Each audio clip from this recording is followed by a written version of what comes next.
OFW na paalis na ng bansa, nalulungkot dahil sa nangyari sa kanyang pamilya matapos ang sakuna sa International Airport na AIA Terminal.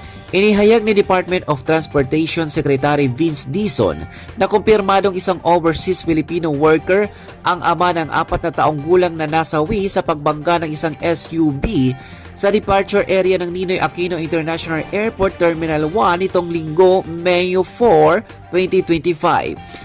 Ayon kay Dizon, ihahatid lang sana ng mga biktima ang kanilang padre di pamilya na patungo na raw sa ibang bansa nang mangyari ang aksidente. Unang-una, nakakalungkot talaga yung nangyari ngayon, lalong-lalo na sa OFW na namatayan ng anak niya ngayon. Masakit. Kausap ko yung father niya kanina, OFW siya, ihahatid lang siya ng pamilya niya, tapos ito yung nangyari. Anyang DOTR Secretary.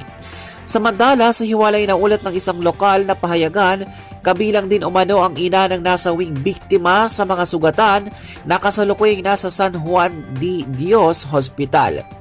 Ayon pa sa mga ulat, sinasabing nagkamali umano ng tapak sa silinyador ang sospek sa halip na preno ang kanyang tatapakan. Kasalukuyan na ring nasa kustodiya ng pulisya ang driver habang gumugulong ang investigasyon ng mga otoridad.